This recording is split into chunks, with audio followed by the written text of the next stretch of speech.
What is up, everyone? Brandon Ferst, aka First Report, representing the First Off the Bench podcast network. Everyone comes off the bench. We are First. Welcome in to another episode of the NFL Weekly. Here on the network, we break down everything the NFL has to offer. We have already reached week 5. And with me, as always, my friend and co-host, Raider Jim Martinez. You can find Mr. Martinez at Raider Jim 1090. How you doing tonight, sir? Hey, I'm doing great. Southern California, it's back to 99 degrees, and what can I say? It must be fall in San Diego. Yeah, it's October. October is a sneaky hot month out here in Southern California, and unfortunately, also, we know this is also the time of year, unfortunately, fire season. Knocking on wood that we'll get through it. But yeah, the heat has ratcheted back up. Another hot one here in San Diego and all of, I think, Southern California. I'll get out ahead of it now and apologize. As I'm sure you all can hear, my voice struggling a bit. Lost it in the second inning of the Padre game last night. Bovada isn't offering it, but I am setting the line at the over-under at 2.5 for voice cracks. So anything over 2.5, you can then make all the jokes you want, but under 2.5, just let it go. But obviously good times here in San Diego, but this is a football podcast and we have a lot to get to. Obviously, we have our games we are going to be diving into, but as always, we are going to start by kind of rewinding back last week and overall, really we are, as I said before, week 5. We have, I know it's not necessarily the quarter pole like it used to be, 4 out of 16 games, but 4 out of 17, we're essentially at the quarter mark of the season. Raider Jim, your thoughts overall and really what we've seen overall through the season in week 5 as well, or week 4 as well, excuse me. Yeah, well, all the horses are really starting to set it up and you kind of know who's going to do what. A little better idea there were still some surprises for me, at least last weekend. For the Raiders to pull off a victory was a pleasant surprise, but I didn't think that was going to happen. And just overall, I think it's starting to come out a little bit more clear each and every week, a little more focus. You've got down here, are there surprises? What are the surprises I've seen the first 4 weeks? The 2 big ones, the Minnesota Vikings, who should have been not competitive because of all the injuries they went through, 4-0. Testament to the coaching staff, testament to the players, and these guys are firing on all cylinders. So congratulations to Minnesota. And then I think my number one surprise thus far into the season, Jayden Daniels. Jayden Daniels is probably going to hit 1,000 yards this weekend in his passing game. He's only thrown for 3 touchdowns, but he's also only thrown for 1 interception. This kid is the real deal. And there he is sitting at the top of the conference with a 3-1 record. Wow, what a change from season to season for these Washington Commanders. Yeah, I agree. I mean, those definitely have to be the 2 surprises. For me, I looked at it kind of a different way. Obviously, Kansas City is 4-0 and they've done what they've needed to do. But it seems like every year we watch the same kind of story, right? This team struggles offensively, they get wins out. And this year's maybe a little different because last year, I mean, obviously they started 0-1 when they lost to the Lions, really kind of introduced the NFL to the Lions or made them a true contender. This year, though, they've won those type of games. And obviously, I'm not necessarily surprised they're 4-0. I'm just surprised in the way they've gotten to 4-0. They haven't blown anybody out. They haven't looked overly, I mean, Patrick Mahomes has been pedestrian. He'll make his throws and he'll do the small things. I mean, I'm not saying he's not the guy everybody wants, but statistically, he's rather average right now. And I think that's a big surprise in itself. But then it kind of snowballs into, okay, well, if you would have told me that this team with their schedule, they must have stubbed their toe. No, even with the Chargers last week, obviously going down, it looks like they're going to lose Rashee Rice for it. I mean, I don't know if there's anything official yet, but it looked like MRI. It's unfortunate, and probably bigger, problems are coming down the road. But this is a team that just seems like they pull guys off the street and put them in, plug them in, and they get the job done. Obviously not the case, but that's kind of at the NFL level what they've been able to do. And in the NFL, it's really hard to be right about things, or at least for me. But I will pat myself on the back with the Vikings, because I don't know. I don't necessarily thought I think they would be 4-0, but I did expect them to be better than what a lot of people expected. And for me, the biggest thing, as impressive as Sam Darnold has been, you got to give him his flowers. He's been incredible. But I really do think a lot of it is Kevin O'Connell and the culture he's built there. Obviously, Justin Jefferson is incredible, but for a rookie head coach, and I know he's not a rookie, but a first-time head coach, this is the first time we've seen Kevin O'Connell. It really, obviously, I think he was there with the Giants when they kind of sputtered down the stretch, or at least he was with the Vikings, and the Giants beat him in Minnesota. It was kind of a letdown. But other than that, I mean, this guy has essentially defied expectations. Even that year, they defied expectations. I'm just a big fan of Kevin O'Connell, not just because he went to San Diego State, but I just think he's one of, I put him at number 2. You can have your McVays and Shanahan's. The only person I'm taking besides, oh my goodness, Kevin O'Connell is going to be Andy Reid. And that's just because of what Andy Reid's put together overall. But I will get out ahead of also one other thing. Obviously, we are going to get into the games. We do have a bye. Our bye weeks have begun. 4 teams are going to be on byes. One of them is the Eagles. So obviously the Eagles take another loss in Tampa. And obviously the score really does kind of tell the story. 33-16, a abysmal effort. The Heat, I get it. It's hot in Tampa. I understand you're professional athletes. You got to go out and perform. Guess what? The guys on the other side, it's just as hot for them. They're not in they're not playing in a different climate. They just whooped you up and down. And I'm venture to say about 80% of those people have played in conditions like that in their past. I mean, a lot of these guys, half the Eagles team is Georgia. So I know they played in Florida this time of year. My big issue, the offense, obviously, I have no real qualms with them. They were going to have a hard time without Lane Johnson, without your top 2 wideouts. I could harp on the fact that Saquon Barkley didn't touch the ball in the first quarter, but there's plenty of other targets to go after. Nick Sirianni is going to be a target next week. Plenty of those. But for me, it was the defensive side of the ball. What we saw against the Saints was obviously the offense left a lot on the table, but they got the win because of what the defense put together. And all of that was taken away. I don't think, it's not Raymond James Stadium, whatever it's called now. It's not a more hostile environment than the Superdome. So you can't use that excuse. Both games were on the road. I look at this team and I'm reminded of a phrase of everybody wants to be a leader until it's time to do leadership. And that's what it is. Darius Slay wants to be a leader on this team. He wants to be the leader of this defense. Fine. Go and do it. You know what's not being a leader? Getting on Twitter right after the game, changing your bio to all your accolades and tweeting out, before you come at me with the negativity, don't forget the positives. Or, I'm paraphrasing, but you can go find it unless he's deleted it. Might have. And then later that night or the next day, Darius Slay is, chumming it up with Micah Parsons on his podcast. I understand. I'm not naive enough to think that all of these guys are enemies and Darius Slay should hate the Dallas Cowboys as much as I do. I don't care about that.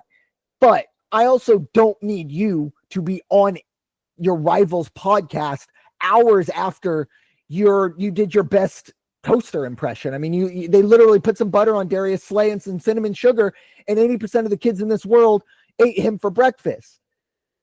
CJ Gardner-Johnson telling everybody, all the cameras, oh, we're taking that belt to the ass. I think you had it the opposite way, sir. Your ass had the belt to it. Yeah. I'm sick and tired of it. Everybody in this locker room talks about being a leader, but nobody is a leader. This is when leaders need to step up, and it's not happening. Someone in there, whether it was Jason Kelsey, maybe it was Fletcher Cox, I didn't think this team would lose so much. I mean, Cam Jurgens has been fine on the at center. We had that one against the Falcons. It happens. He's not been the problem. It's the void that Jason Kelsey and Fletcher Cox have left in that locker room, and someone needs to fill that damn void. And I don't know who it's going to be, who it should be. I really don't care. Just needs to be somebody. And you want to talk about all the accolades and all that stuff, you go somewhere else then, because Philadelphia ain't going to talk to you about all your Pro Bowls. Who cares about Pro Bowls? You gave up 33 points. But we're 2-2. It's a lot of season ahead of us. Cowboys are essentially just in our same situation. And as much as I do look at what's Washington doing, and I'm very impressed, I don't know if, they're going to continue that. They very may well. But for me, I still look at the Cowboys as a big competition, but none of that matters unless this team gets their stuff in order. And I will say that the fact that my voice is about 80, or probably about 60% changed that monologue a lot. But it's not great in Philadelphia. A lot of, Philly fans are at least able to look at Red October with the Phillies and hope that they can, bring some sunshine there, which I'm in a, tough position as a Padre fan on that side of it. But it's not good, and it's not going to get better until, like I said, someone steps up. That's all I got on that side of it. But any follow-up questions, I'll open it up to the floor, or we can dive into week 5. Raider Jim?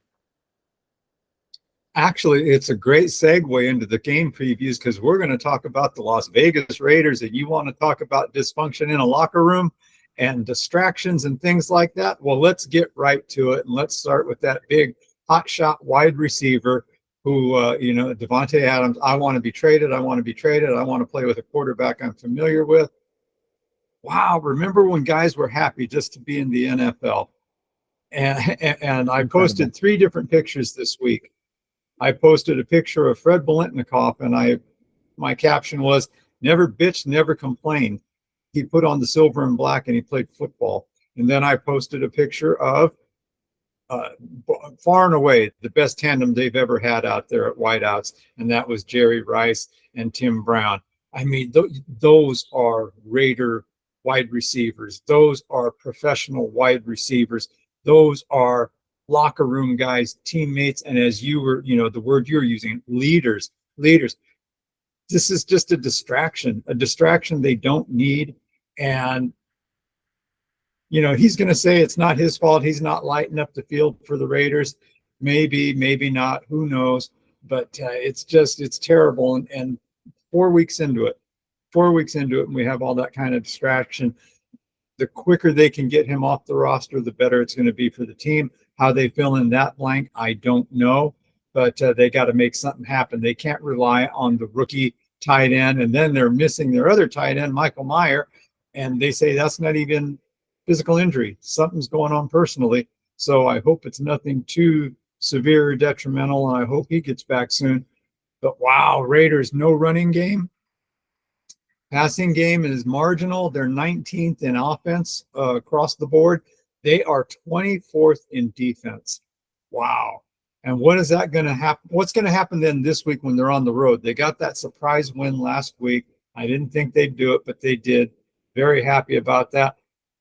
They're going in against the Denver Broncos. Now, the Denver Broncos is the number 28 offense in the league. However, they are the number 3 defense. And here's a big key to this week's game. You look at the injury report for the Denver Broncos. I think they have 4 guys listed. You look at the injury report for the Raiders, they have minimum 15 guys listed, including Max Crosby. And when you start, Max, love the guy, love his energy, but we see it with Joey Bosa. These guys go at, 5th gear the whole time. Can take a toll, and all you have to do is get dinged once, and guess what? Because you continue to rush back and not recover, you're more susceptible to injury. So just be careful with, keep your eyes on Max Crosby. I'd hate to think he's already losing a little bit, but these are human beings and they're susceptible to injury. They're susceptible to slowing down. I don't know that they're going to have that much success. They don't have a running game.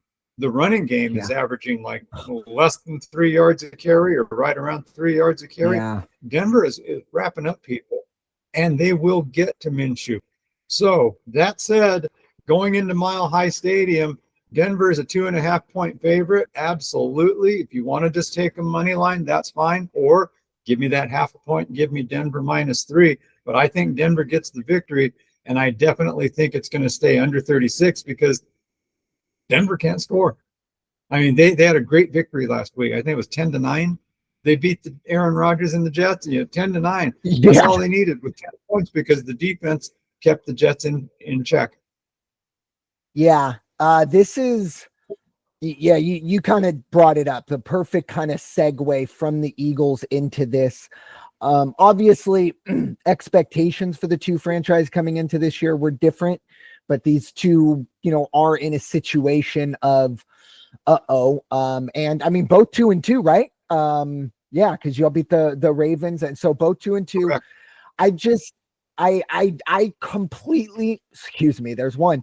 I completely agree with your assessment of the Davante Adams situation. The sooner he is gone, the better, I think, for multiple reasons. And obviously, I think the biggest thing is the locker room. I can't imagine it's a lot of fun to be around him right now. And the other side of it, and it's been something I've kind of said for quite some time, is I really think the Raiders have to blow it up, and they have to go. You can't keep winning 7 or 8 games a year and going down to week 16, 17, or 18, still in the quote unquote playoff picture, needing 8 teams to lose and 14 ties to happen over the final 3 weeks. They need a quarterback. And unfortunately, the Raiders haven't shown the ability to go out in free agency. They've tried and grab guys. They tried with Jimmy G. I'm not saying that, fortunately they failed. I think for them now we need to try to focus on finding a young quarterback through the draft. And for that to happen, I think they need to really be a bad football team. And Davante Adams, he's a good wide receiver. And I think he's going to be someone that will make things terrible. You don't want him there when you are quote unquote tanking. Max Crosby, on the other hand, I think there are very few people that I respect as much as Max Crosby, and it's very kind of close to my heart. The story of Max Crosby, I mean, you want to talk about just being happy to lace up. This guy, obviously he won't now, but I guarantee you if he was a 53 man and they said, look, we're going to cut you or you play for free. And he said, I'll fine. I'll play for free. I'll sleep in my car and just let me shower. Like, that is Max Crosby. Obviously he has a history. And probably if it wasn't for football would not be alive, if we're being completely honest. So I think you kind of kill 2 birds with 1 stone, and you get Davante Adams out of there. And on the Max Crosby side of things, you sit him down and you say, look, you're a leader on this team. You're going to be here hopefully for a very long time. You need to get right. Take the year, we'll call it whatever we need. We're going to need to kind of go deeper into the bleep, if you will. Try and take a chance on a young quarterback, see what Washington has done, see what Houston has done, and try and go through it that way. And I think Max Crosby legitimately will say, all right, let's, if there's a plan in place for a lot of these guys, I think they're ready to sign on if they're young enough. And like I said, Max Crosby is the anti-Davante Adams. I just have a lot of respect for him. And everything he's gone through, and to persevere to where he is. In terms of this game, however, I'm going to go on the backside of this. Davante Adams, hamstring injury. Well, sure, we'll call it that. He's not playing. I think it's almost kind of like maybe in Little League, the coach's kid. Yeah, he's really good, but nobody really likes him. Well, all of a sudden, maybe he got the flu one game and hey, we can just go out and have fun. We can just go out and play baseball. No one's going to scream at me if, I miss the cutoff man, even though sometimes you should be screamed at. But anyways, you play a little freer, and you know me. you're going to give me plus 2.5. I'm going to buy a half a point. I'm going to say, you know what? It's Mile High. Everyone loves to kick it Mile High. And I'm going to go on the over. I just think this line is so low. And I think you could also see a defensive touchdown or a defense or a special teams touchdown. If that happens, all bets are off. So yeah, I'm just going with the over here. Like I said, 36. It's just kind of like, it is almost feels like a trap to take the over, but the cheese looks good anyway. And I'm going to hope that the thing doesn't come down over my neck, but we shall see. Moving on, Monday Night Football. This will be an interesting one. The New Orleans Saints, they are heading to Kansas City. The Chiefs are going to be 5.5-point favorites. 43.5 is the over under. Raider Jim, AFC West. So this floor is yours to start. Kansas City favorites at home on Monday night. Boy, you said it when you opened up, when we opened up here. Kansas City just has this way. It's almost like it must be a special red dye or something. It's like, here, put on this red jersey and this red helmet, and you're going to be able to just play like you've never played before, or play like you used to play if they bring in a veteran. But yeah, this is going to be a good one. New Orleans, Derek Carr having a pretty good season. The Saints not doing too bad. Really lost a disappointing game last week. I mean, they should have won that one, but they let Atlanta drive down and get that field goal. And wow, that sealed the deal right there. And on the other side of it, Kansas City only putting up 17 points against the hapless Chargers. And the Chargers only scored, 10 points. So they did well at holding the Chargers to 10, but they should have been a lot more successful if it wasn't for the fact the Chargers could only get 11 yards on 7 plays the last time they had the ball. Maybe we would have seen something different, but maybe not. If they would have been successful, they probably would have given Mahomes 75 seconds and he'd have still just driven the team down and scored another touchdown or something like that. What's going to happen in this one, though? You look at the stats and it tells you that New Orleans is the #1 offense right now. But a lot of that has to do with those 2 killer games they had at the beginning of the season when they just blew everybody out of the water, or the first 2 teams out of the water. They've kind of come back down to earth, still doing the 20-point thing. I think there's going to be good scoring in this one, but I think Kansas City is going to persevere at home. I'm looking, it's Monday Night Football. It is going to be high 60s and clear. So weather's not going to be a factor in this one. But I like what I'm going to go with the fact that I think Andy Reid is going to put together a great scheme like he does each week, in and out. He's going to play with the personnel, juggle them the way he has to and get the right mix of folks out there. So I look for Kansas City to come out on this one, and I like the over.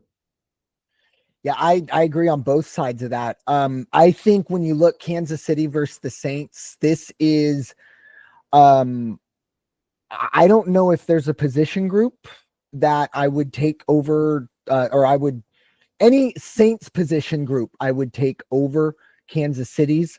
And that's obvious. I mean, they've won the last 2, but I think the biggest mismatch in all of this is the coaching. You mentioned last week with the Saints. Look, Dennis Allen gonna Dennis Allen. I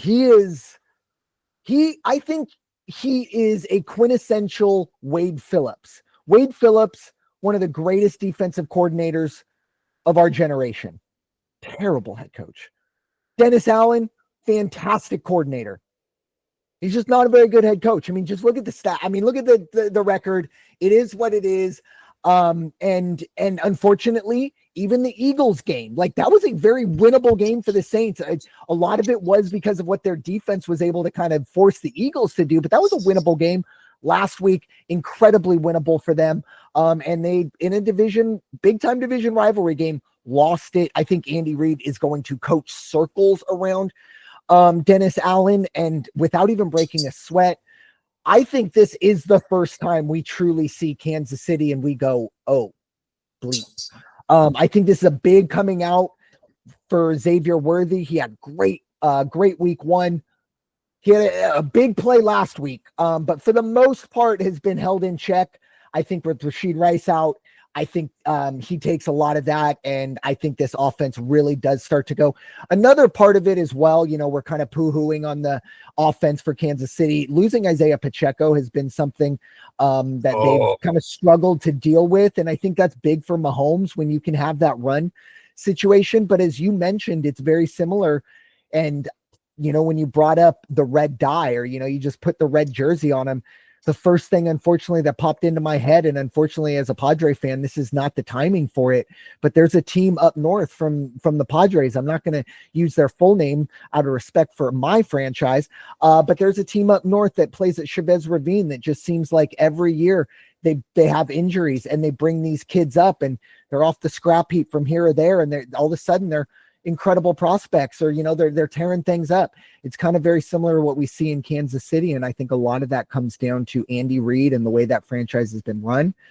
And unfortunately, on the opposite side, you essentially have, I would say, Nick Sirianni with less talent. I mean, that's what Dennis Allen is. It's not a very good head coach. So give me Kansas City -5.5. I think they're going to win by a touchdown plus. And yeah, I think the way I see this game going, I mean, I legitimately seeing it, 38-10, maybe 38-17. I like the over here, but I do think Kansas City gets rolling this week. Moving on to the NFC East side of things. As I did mention, the Eagles have a bye, so I will get to enjoy the weekend. But we are going to stay in the NFC East with a very, very interesting one. I think a lot of these Washington games are going to be interesting, but it is the Cleveland Browns. They are heading to Landover, Maryland to face the Washington Commanders. The Commanders are 3-point favorites.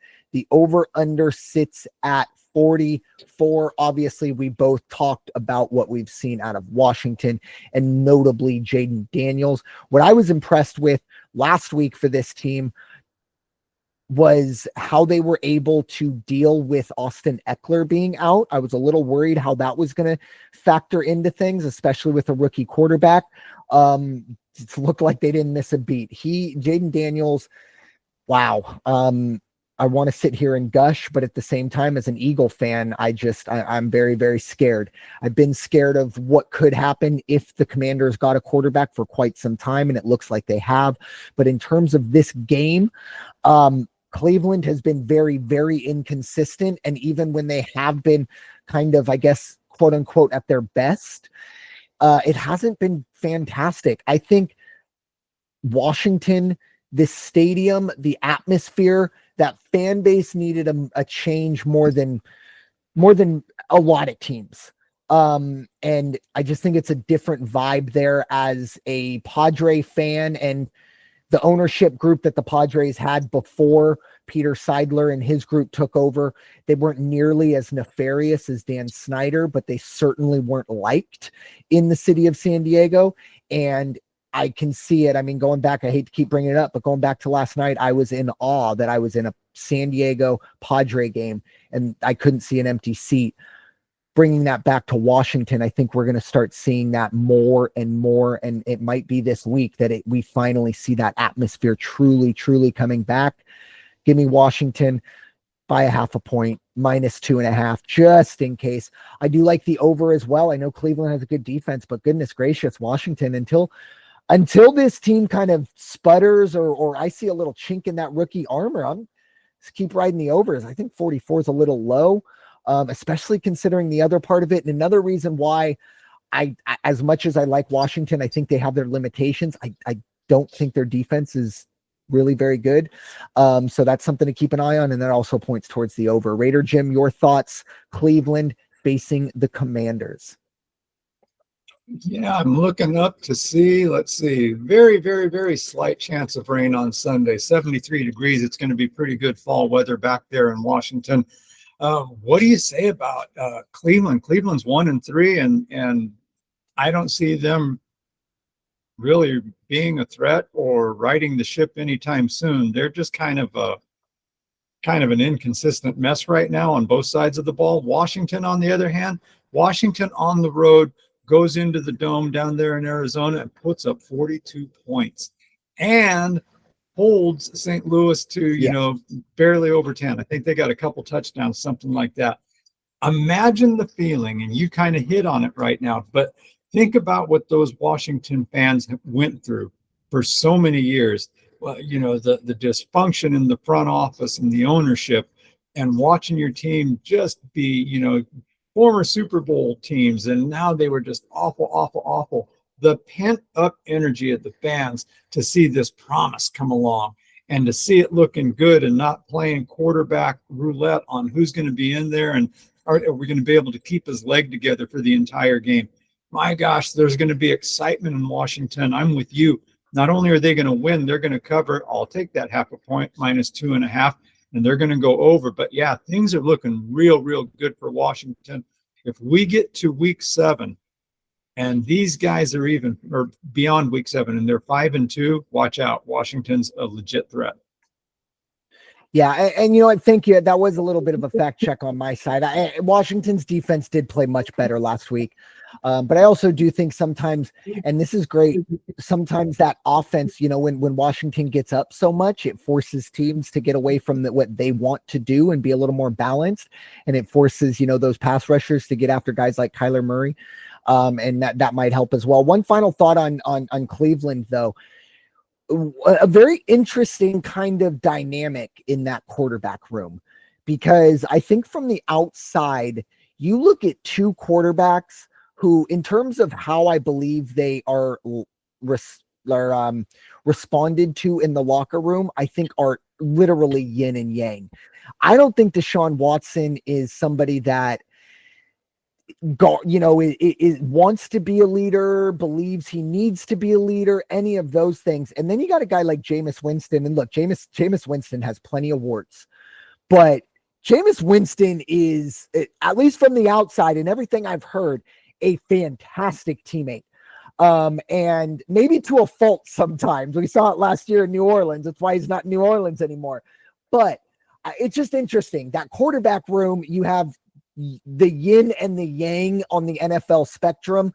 And 1-3 turns into 1-4. And all of a sudden, I think that locker room's going to start saying, look, I'd rather lose with the guy I'd like to play with rather than this guy over here. So we'll see. And Kevin Stefanski, he's a good head coach, and he's been dealt maybe a little bit of a rough hand, but it's getting late early for him. And if this season continues to go this route, he might be sent on his way, which might not be a terrible thing for him personally, but just something to keep an eye on Cleveland, that this could get ugly real quick. But moving to the New York Giants, they are heading across country to face the Seattle Seahawks. Took their first loss this week, or this past week, I should say. Seahawks are going to be 6-point favorites in this one. The over-under sits at 43.5. Obviously, the Seahawks did take a loss last week, but I believe it was 38 first downs they recorded that Monday night. I think it was Monday night. Yeah, it was Monday night. And the 38 first downs was an NFL record for a team, a losing team, I should say. So you can't fault Geno Smith. Geno Smith, I feel like I'm on like the 14th time of doubting Geno Smith. I felt like I doubted him all the way back at West Virginia when he was in college and then when he was drafted. Maybe I'll learn my lesson eventually, but he just continues to just go out, make plays. I really do like Mike McDonald as a coach as well. I think there's something there. I just kind of like his mannerisms on the sideline. And obviously for Seattle, they can look back at last week. Obviously you wanted to win that game, but that was a tough situation. 6 points though. It's tough. This is such a, this is definitely not a game that's going to get any action truly on my side, but for the sake of the podcast, I am going to go with the Seahawks -6. Daniel Jones has been better the last few weeks. And Malik Neighbors, I mean, he has. You got to go up from the first 2 weeks. So he's gotten better, and a lot of that is Malik Neighbors. I think Malik Neighbors is a fantastic talent. But at the same time, I just think Geno Smith and company offensively, they're going to outpace the Giants. I mean, Daniel Jones's best game. I don't think they're going to get there. 6 points is a lot, but I think Seattle gets the job done. I am going to go here with the under though, as good as Daniel Jones has been better. I mean, he's still below average, and going to Seattle, that's going to be a big game. And this is a team that has, especially with San Francisco and some of their issues they have going on, all of a sudden the AFC West, the NFC West is wide open again. I think Seattle brings the energy. They get the job done. And at the end of the day, it is Daniel Jones. Sometimes you just turn the brain off, go against him. And I am going to take the under, just because I don't know if New York's going to be able to score. Raider Jim, your thoughts? Giants at Seattle. The Giants. What can you say? Sometimes when you're a fan, you sit in the stands or you go week to week, and you set yourself up because your team's not going to play well, or your team's going to lose. You don't lie to yourself and say we're going to win, but at least you have things that you like to hang your pride on. Max Crosby, we got Max. Bowers, the tight end, at least we got him. Maybe we don't have a lot of other things in Raiderville, but at least we have that. The poor New York Giant fans, who at least were being able to say, at least we have Malik Neighbors. Oh, and now they don't have Malik Neighbors. And what I really don't like about that is it is really tough to see a kid of that caliber 4 weeks into it and already has a concussion early on in his career like this. I really, really hope that they take care of that properly. He doesn't rush back too soon, and I wish him nothing but the best. It was the Giants' game to win last week, and in the fourth quarter, what couldn't they do? They turned it over on downs after they held the ball for 3.5 minutes, and then the Cowboys come out and miss a field goal. Okay, we still got it. All we need to do is get in the end zone. It only took them 23 seconds to give up the ball and throw an interception, and that was it. End of the game. And it's too bad, but that speaks for how the Giants are playing these days. Against a Seattle team, this is a different game last week. Seattle had a tough game, tough competition, and they're going to be back at home. I don't think we have anything going on weather-wise over there. Let's see, just to be sure. No, I'm not seeing that weather's going to be. No, slight chance of rain, but Maybe it's really registering at like that's 0%. the normal Seattle. It's a mist. It's going to be a little bit cool, 63 degrees. Other than that, they're going to have a nice field, good for running, good for passing. And watch this one. This is going to be good, and I think that the Seattle's going to come back and get back on track. I'll take a half a point and take Seattle minus 5.5. But I think it's going to go over 43. Yeah, Giants are tough look for them. Zero sympathy from me. Moving on to a matchup that in the 90s would always turn heads. It is Sunday Night Football. It's the Dallas Cowboys. They are heading to Pittsburgh to face the Steelers. The Steelers are going to be 2.5-point favorites in this one. The over-under sits at 44.5. You brought up, obviously, last week, the Cowboys. I mean, they won the game. You can't take that away from them. They won the game, but that's about it. That's all I got for you. I don't think there's going to be a whole lot of people that are going to point back to that. Woo, look at that performance against the Giants. That really got us going. But at the end of the day, I am tongue-in-cheek. I'm also talking over here. My team got my butts kicked last week, so I can't talk too much. But at the end of the day, they got the win. They did what they needed to do. And it's just kind of like, all right, pick up your lunch pail, move on to the next spot. Better bring your lunch pail for this one, though. This is a team in the Steelers, again, that's their defense has always led the way in this franchise. I don't like the Steelers. I've never liked the Steelers, but I respect them. It's I'm a big Anchorman fan. It's Wes Mantooth, who's Vince Vaughn. He goes, God, I hate you, Ron Burgundy, but I respect the hell out of you. That's how I feel about the Pittsburgh Steelers. It's a franchise that's had, 3 head coaches in the last 40 years.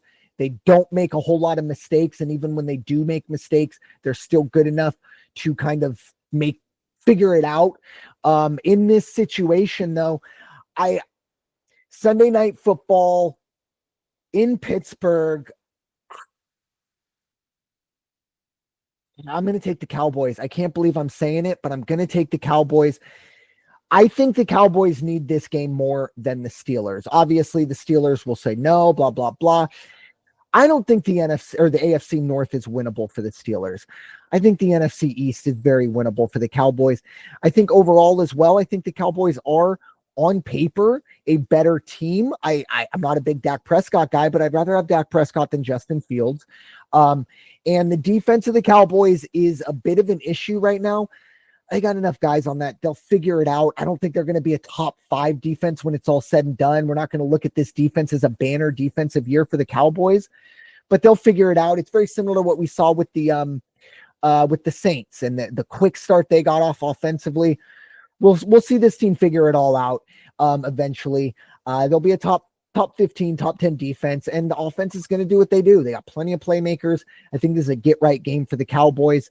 And then on that vein, I think that this goes over. I don't know if the Cowboys can win 20-15 against the Steelers. They're going to need to kind of win, not a shootout, but kind of like a 28-20 type shootout, not tearing it up, but enough like, oh, wow, the Cowboys put up, close to 30 against the Steelers, that type of game.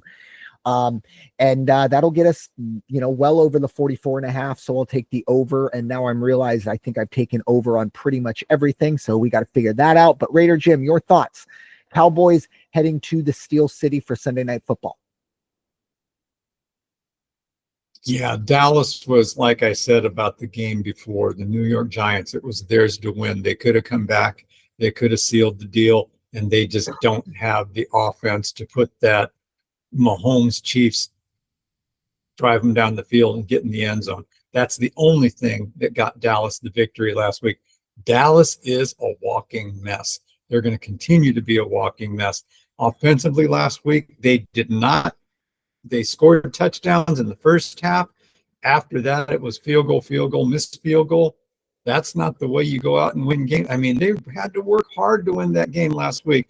Pittsburgh, on the other hand, Indianapolis figured out something against Pittsburgh because they put up 27 points against the Steelers. That wasn't happening the first few weeks of the season. So Indianapolis did something right.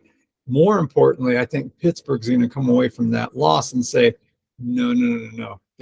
We're not doing that this time. And I think they're going to make Dallas pay for it. I think it's going to be a very physical game. You know what happens when you go into Pittsburgh. I mean, that fan base is just going to be going crazy on Sunday Night Football. They're in the spotlight. I think Pittsburgh gets the win. I think I'll take Pittsburgh money line on this one, but I think they're definitely going to handle it. I think they are going to get after Prescott like nobody's business. He's going to have a long night ahead of him. And I also think, give me a half a point, but I'm going to go under 45 on this one. I don't think it's going to be 20-15, but I think it's going to be a very, very close game and just enough for everybody to get by, but it won't be a shootout. Yeah, and honestly, obviously we disagree on this one, but I think it's kind of like one of us is going to be right on both. We're either going to see Pittsburgh win or cover at an under because that's kind of their type of game. And obviously with the Cowboys, I will say if I was a Cowboys fan, and then Raider Jim, if you don't mind, while I just get this thought, if you could just check, I'm sure it's fine, but just Pittsburgh weather, just because the Cowboys are a dome team, will be at night. I don't know. Thank you, because I had looked it up, and I meant to say that it is going to rain. It's okay, like 60+% chance that it's going to rain. So that's the other reason on the under. Yeah, that's I'm starting to really question myself now. But the other part of it, if I was a Cowboys fan, I think the talent is there for the Cowboys, but you kind of hit the nail on the head though, the physicality. I don't think the Cowboys are able to match the physicality of Pittsburgh, and that's going to be an issue, especially in Pittsburgh. It's gonna be a really nice Sunday night game. I think kind of opposite of what we saw last week with Buffalo, Baltimore, where it's like, oh, here we go, like two kind of new kids on the block. These are the old guns, if you will, stepping back up. But moving on we're gonna head across the pond. It is the beginning of our international games. That's right, folks. If you're on the West Coast and you really want to watch the New Jersey Giants face the Minnesota Vikings, You're going to have to wake up 6:30. But that's what we got. It is the Jets I should say Jets against the Minnesota Vikings. This will be at Wembley, I believe, or at least I know it's in London. It's either Tottenham Hotspur Stadium or Wembley. The Vikings are going to be 2.5-point favorites. The over-under, 50.5. Aaron Rodgers facing a familiar foe. It's easy for me to say, in London. Raider Jim, your thoughts? Yeah, this is an interesting one. I think definitely I like the line on this one. Minnesota to win, Minnesota to cover the 2.5. The Jets, I just don't see the Jets going out there and being competitive against the Minnesota team and the defense that's playing very, very solid ball right now. I don't see them putting up a lot of points. I think Aaron, I know he had some derogatory things to say when somebody asked him about is he losing the game against Father Time, and he didn't appreciate that very much. But let's face it, you see that where that was his remark, and on the same page, you scroll down a little bit, and what do you see? It says, Aaron Rodgers is hoping to start improving the game this week. Well, it's week 5. So maybe you should have started improving on week 2 and 3 and not still be looking for that thing. I believe they have a couple of injuries too that are going to impact them on the offensive side of the ball. Overall, you said it earlier, one of the big reasons for the Minnesota success, Kevin O'Connell. I think O'Connell is just going to outcoach the Jets, and I think they're going to take care of business. I'll give me a 0.5 point just because, but it's going to be Minnesota covers under 51. Yeah, I think the under here big time, mainly just for the fact that a lot of these international games, for whatever reason, what this is going to be, I don't know, year 15 of these London games. It boggles my mind that it still seems that it takes 2 or 3 quarters for players to get the right cleats on. And there's a lot of slipping, and whether it's right or wrong, but they play on soccer fields. Soccer is a very different sport than football. A lot less cutting and quick movement in soccer. So the field isn't necessarily built for that, but we saw it in Brazil.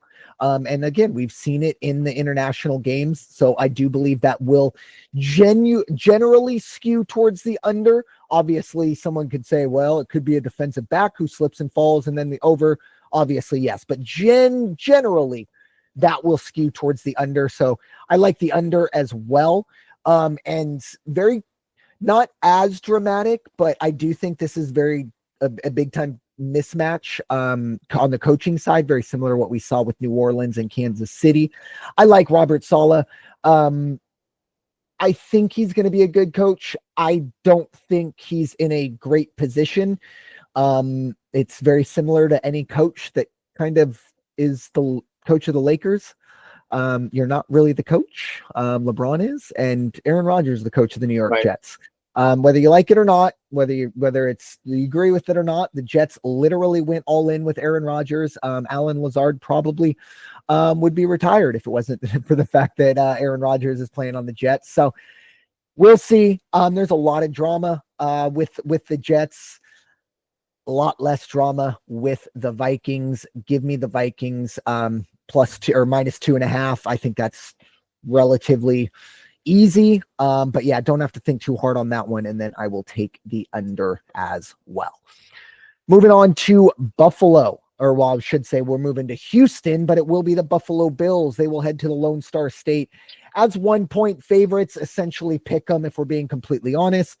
And then the over-under is at 45, Buffalo at Houston. Raider Jim, your thoughts? Yeah, Houston had to fight last week to beat the Jacksonville Jaguars, but they did hang on. They did what they needed to do, put up 24 points. CJ Stroud, what can you say about that guy? To the Raiders front office, they're out there if you look. You just have to have the understanding and capacity to draft that right kid and put him under center. He's going to continue to just improve and be a great leader, great guy in the clubhouse, in the locker room, and he's going to have a very successful NFL career. On the other side of that, Buffalo, wow, what happened to my pick last week when I thought Buffalo was going to go out there and really take care of business against Baltimore? Was I completely wrong on that one? And I was kind of surprised that Josh Allen had the kind of game that he did. That was a real head scratcher. So now everybody's back. It's reset. Let's go on the road. Let's go to Houston. What's going to happen in Houston? Well, I think Buffalo is going to come back. They just did not appreciate what happened against Baltimore. Houston's good. Houston at 3-1. Buffalo, of course, always on the winning ways. But I think in this one, Buffalo is going to put together enough against the Houston defense to score just a few more points. I like Buffalo on the money line, and I like over 47 on this one. I like the over a lot. These I think are two offenses that, and we're going to be in a dome first and foremost. Two offenses that it's the strength of their team. They put a lot of assets on both sides of the ball towards this. It is going to be interesting now that I think about it. A lot hasn't been talked about, but he's not going back to Buffalo, but Stephon Diggs in Houston, there was a lot of quote unquote tension with him and Josh Allen, maybe towards the end, who knows? Hasn't been talked about, or at least hasn't been on my radar so much. What was really interesting last week with the Texans, obviously, if you look at it from the outside, like, oh, a team that struggles with the Jaguars, they can't be very good. First of all, it's a division foe. There's always a lot of familiarity there. But I also really like that this team has a second-year quarterback who, hand up, I thought he was going to maybe not take a step back, but wasn't going to maybe progress the way we all expected year by year. Thought maybe, the sophomore slump would be real. I was wrong. CJ Stroud is not only a fantastic quarterback, but he's very cool, calm, and collected in situations where you need to be cool, calm, and collected. There's a lot of really good quarterbacks that could go out there for 3 quarters, chuck it, be incredible. But 5 minutes left, you're down, 8, and you got to make all the throws. It's kind of all on you. You got to run the 2-minute offense. You got to get everybody lined up. And you got to make that call. Are we spiking it? Are we doing something? And he's taken all of that, and they were put into a situation where they asked him to go out and win the game, come from behind, and he did it.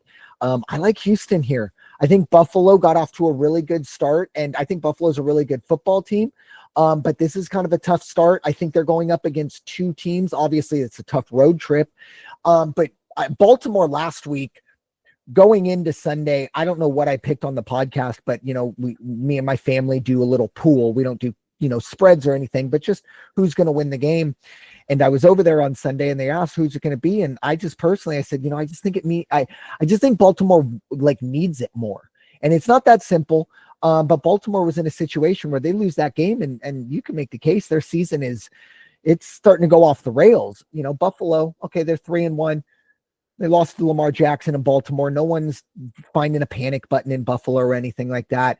And Houston, not really that same case. Houston goes out and they lose. I don't think anyone's selling their stock, especially in their division. But I just think Houston gets the job done. And I believe that CJ Stroud is able to continue to kind of just put his team in positions to win. Nico Collins is an incredible wide receiver. He leads, I believe he has 120 more yards than the second most receiving or wide receiver in the league. He has been incredible all season. But it's going to be a really, really fun game. In terms of the over-under, 47.5. This is right in the middle of the average, sport or football or NFL game, I should say. I'll take the under just because I do think if it does skew a little bit more towards the 28-20 type thing, that would be advantage Buffalo. And I'm leaning towards Houston here. So I'm going to take the under, maybe a little more of a grinded out type situation for Houston to get the job done. But moving on to our final game, we will be getting into fully. It is a huge AFC North matchup. I'm not going to call it an elimination game just yet, but it's getting close for both of these teams. Baltimore, they are heading to Cincinnati. Obviously, the Ravens, a huge win last week. They get the job done, or they get the 2.5 points on the road against the Bengals. The over-under is 50.5. Raider Jim, your thoughts, Baltimore at Cincinnati.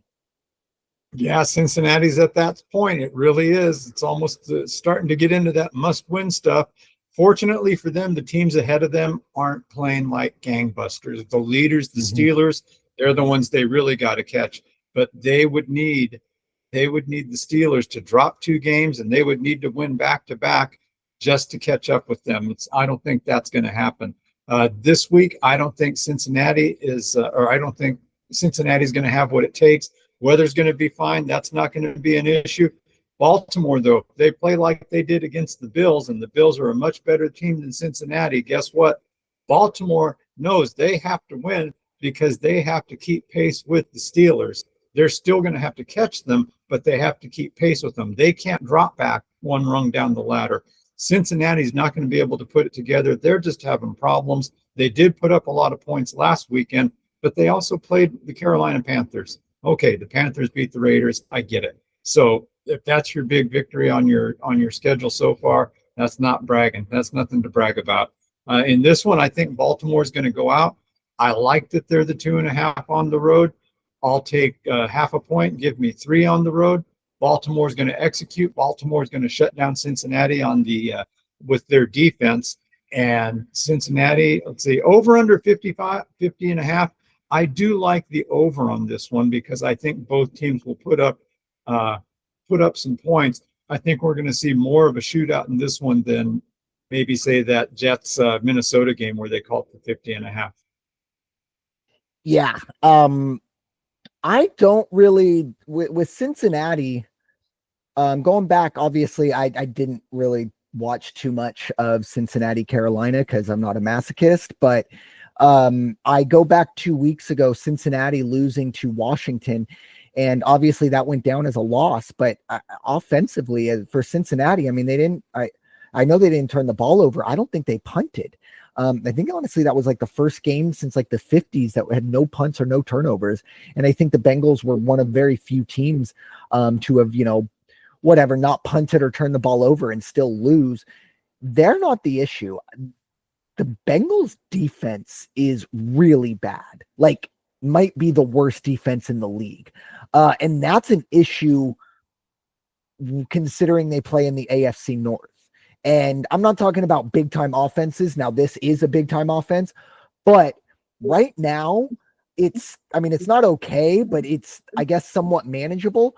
When you get into November and December and you got to go on the road to Baltimore, you got to go on the road to Pittsburgh, and those physical games where they're just going to run the ball right down your throat, that's going to be an issue for this Bengals team. In terms of this matchup right now, I agree with you. I just think Baltimore is a better team. Lamar Jackson, I asked the question about 2 or 3 weeks ago, is Lamar Jackson a good quarterback? And I meant that, I wasn't being facetious or anything. I was legitimately asking, does this guy, can he throw from the pocket?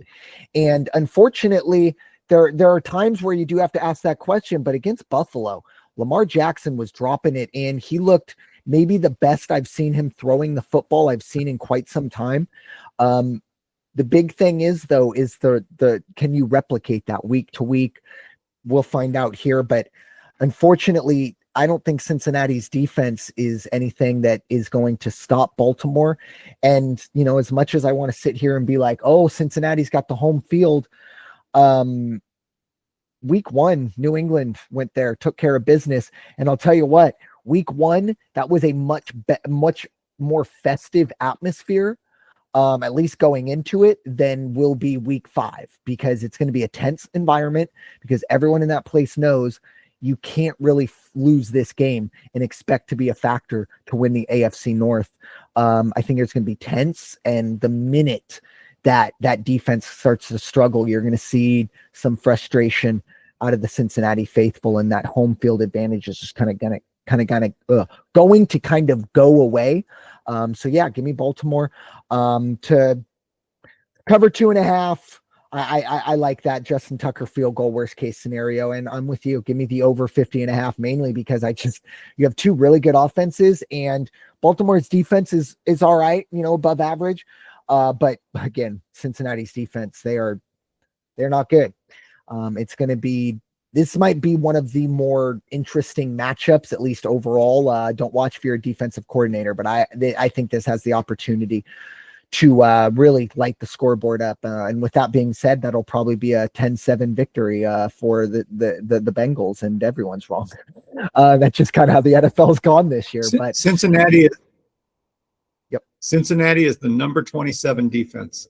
Wow, in the NFL. There are 5 teams worse than that. That is, oof. Here's that's crazy, one. Here's but, one that goes along with. Dallas is the next team. Dallas is the number 28 defense. Yeah, that's. I think again though, I do think that was a lot of what the first 2 weeks, right? It was, the Cleveland and New England or New Orleans, like just absolutely came out and just ran them out. Maybe not Cleveland, but yeah. Well, I think I will say by the end of the season, Cincinnati's defensive rank will start with a 3. I'll give them 3 spots, but 30, 31, or 32 when it's all said and done. Unless something changes, who knows? They do have Trey Hendrickson and things like that, but in terms of the over/under, until Cincinnati's defense shows me otherwise, we'll go over 50.5, no doubt. Raider Jim, any final thoughts on any of the games that we just kind of went through, or you want to just go through these other games real quick? Other games is good. I'm looking at the buys, that's okay. It's interesting though. I look at the games that are there and there was a day, and it wasn't that many years ago, when you saw Miami going into New England, that was a must-see game. When you saw, Green Bay playing the Rams, that was a must-see game.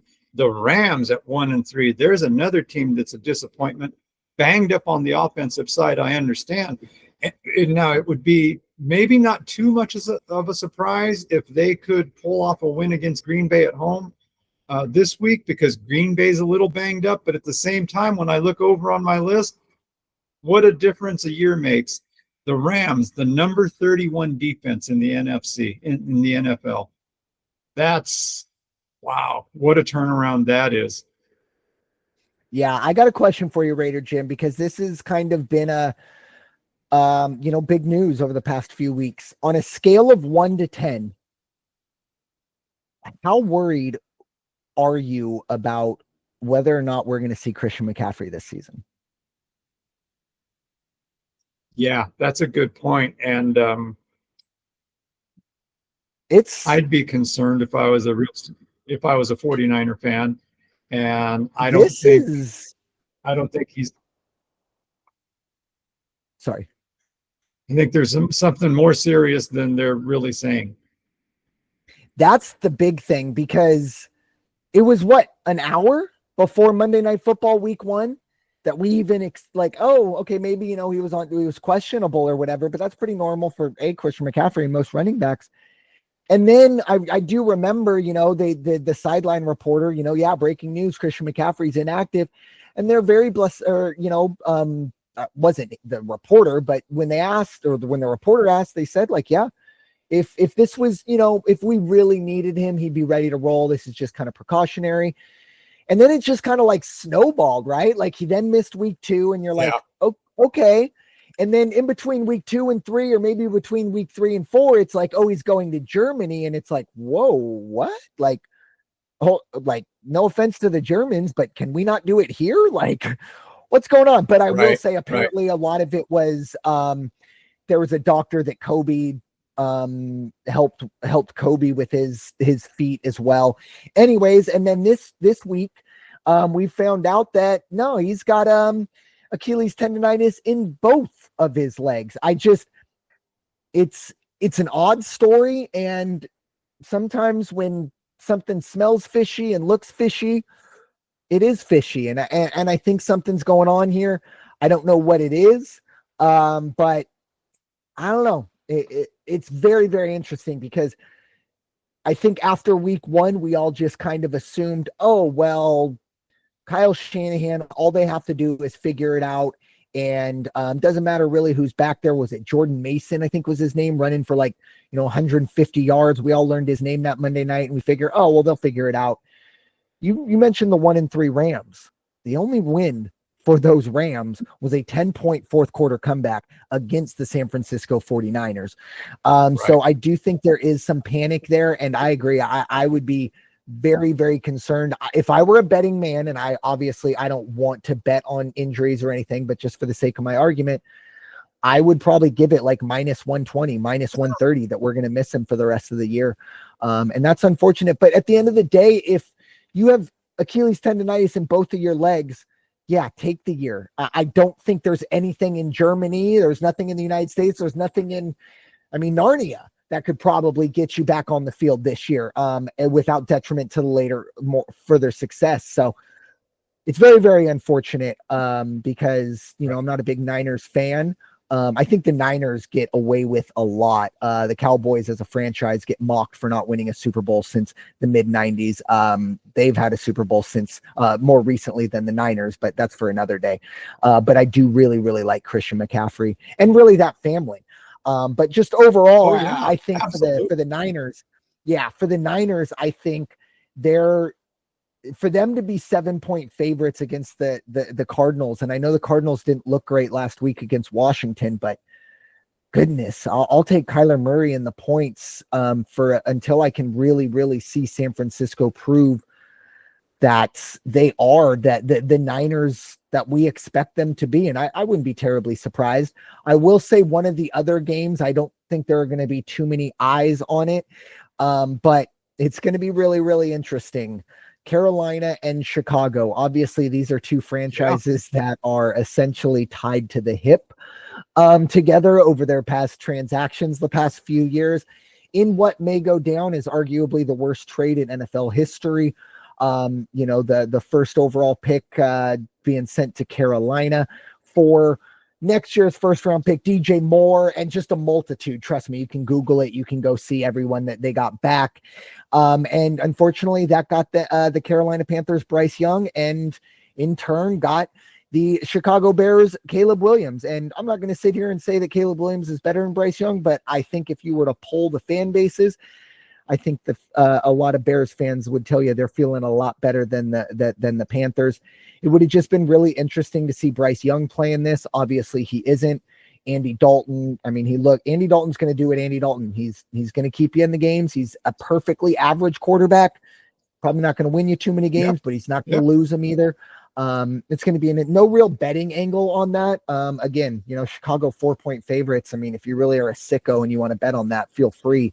But just more of a storyline of like, wonder how that's going to shake out. And maybe Caleb Williams, this is his coming out party as one final little twist of the knife to the Carolina fan base, as they're just and I'm sorry, I shouldn't laugh, because unfortunately, not only that fan base, but that region this past week has really taken a lot. But it's tough for that fan base. They are in a bad spot. It's what the Chargers went through with Ryan Leaf, and pretty much what every recent franchise has had to go through. Unfortunately, if you miss on a quarterback early, you're about 5 years of bad juju. But Raider Jim, any final thoughts on this one? Yeah. Yep. Go for it. Bookmark this one. 2025, you will see Andy Dalton wearing the silver and black. I'm just going to go on the record and say, whoa. Hey, now, if you want to stay in NFL purgatory, Andy Dalton is the angel of purgatory in the NFL side of things. So, yeah, if that's, they'll be competitive. He's like a more evolved Gardner Minshew. You're not going to have the highs and lows, but yeah, he's going to be perfectly about their average. That's a good call on that side of it. We'll see how that goes going forward, but keep an eye on that one. But Raider Jim, any final thoughts for week five, or just final thoughts overall? Oh, final thoughts, overall, I think I've said what I need to say about the NFL this week, but I'll tell you what, old guy that I am, every now and then you see these things hit the news and it becomes more and more frequent.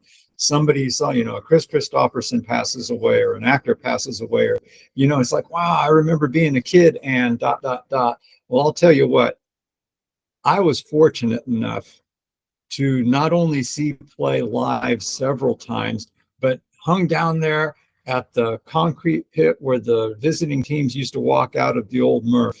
And I got to be right there when Tony Perez walked out and Dave Conception walked out and Johnny Bench walked out and when Pete Rose walked out. And I'll tell you what, love him or hate him, like the way he, his braggadocio, a lot of people don't like it, didn't like it, but he's kind of like that Reggie thing where, hey, he ain't bragging if you can do it. So it was really, really too bad to see his life come to an end. He played the game. He gave it all he had. He made some bad moves outside of the playing, but wow, what a hustler. He truly was Charlie Hustle. I'm glad I got to see him play, and I'll never forget it. And I always appreciated the energy he brought to the game. One of the last clips I saw in the last couple of years, and they were asking him about, he was being asked about the game today and this hitter, that hitter, the other hitter. And they said, how do you think you'd do today? Well, you would think you'd bat. And he said, I bat about 190 something. And the guy says, oh, really? They're that much better? And he looked at the guy and said, no, you dumbass, I'm 81 years old. And that was Pete Rose. And you just had to love it the way he did that. So God bless you, Pete. Thank you for all you brought to the game, all that hustle. And a lot more guys should be out there playing with the energy that you did. Yeah, obviously, very, very, very polarizing figure. You mentioned it. There aren't too many people that are neutral on Pete Rose. Obviously, I prefer to try to look at Pete Rose through two lenses, if you will. One is a baseball player and whether one is a person. And I think it was Joe Buck who said it, and might not have been credit to him, but whoever said it doesn't need credit from me. But they said Pete Rose was the most perfectly imperfect person we've ever seen in sports. And I think that is perfect way to acknowledge Pete Rose, because what he did on the field was truly perfect. And maybe not so much, I don't think he was the greatest hitter of all time, but playing 27 years, that takes a lot. And especially the way he played, incredible. Now on the flip side, not only did he bet on baseball, but he lied about it for quite a long time. I'm not going to sit here and pretend that he should have been shunned from baseball for 50 years when we see some of the other things that athletes do and they're welcomed back in. However, in terms of a violent act, betting on your own team was kind of the grave sin. I don't know what's going to happen with the Hall of Fame, and I don't think Pete would have cared. I know towards the end he said he doesn't care.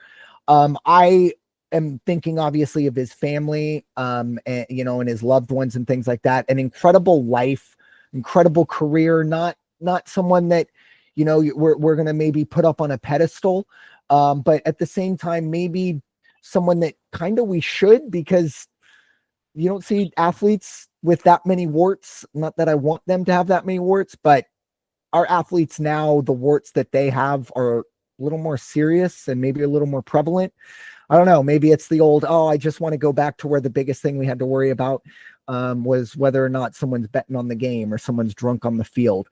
Then on the other side of it too, I believe it was the same day, Dikembe Mutombo, obviously long-time NBA player. Yeah. And, not the career that Pete Rose had, but Dikembe Mutombo kind of the opposite. With all due respect to Mr. Rose, but Dikembe Mutombo, you talk to people who have interacted with Dikembe, I think you would be hard pressed to find any bad word that's ever said about him. What he did for parts of Africa through his ability to not only grow the game, but to literally bring his influence and you can go out and you can look, we'd be here for hours if we talk about it, but Dikembe Mutombo, that was a really, really tough one. I think that was before Pete. And it's kind of tough when it is like, especially in the athletics, it's like, Dikembe Mutombo passed away. And then 4 hours later, Pete Rose passed away. It's like, oh man, Dikembe Mutombo is going to get forgotten about here on this side of it. And it's human nature. Unfortunately, not too many athletes passing the same day of Pete Rose is going to be, overshadowed, but those two gentlemen. And then finally, one final thing. And I do apologize for not really acknowledging it till now, but the mainly North Carolina and the western part of North Carolina and the Hurricane Helene, some of the images coming out of there, terrible. Obviously, thoughts and prayers being sent to everyone affected. I do encourage anyone out there, if you are willing and able, please do whatever you can. Make sure you do a little bit of research. Make sure you're given to a charity that you know it's going to get into the right hands. But yeah, if you are willing and able, those people need all of our help. They have a long road ahead of them, unfortunately, and I don't know. It's seeing a lot of pictures and just, I don't know, it's odd to me that it's not more in our face. But just wanted to at least acknowledge that as well. But with that being said, thank you all so much for listening to this episode of the NFL Weekly, presented by the First Off the Bench podcast network. Everyone comes off the bench. We are first. It is time for you all to go wash your hands and stop hating everybody. Have a great day. And I made it. Only one voice crack. No one can make fun of me. I play hurt and I'm a champ. Have a great night. There you go.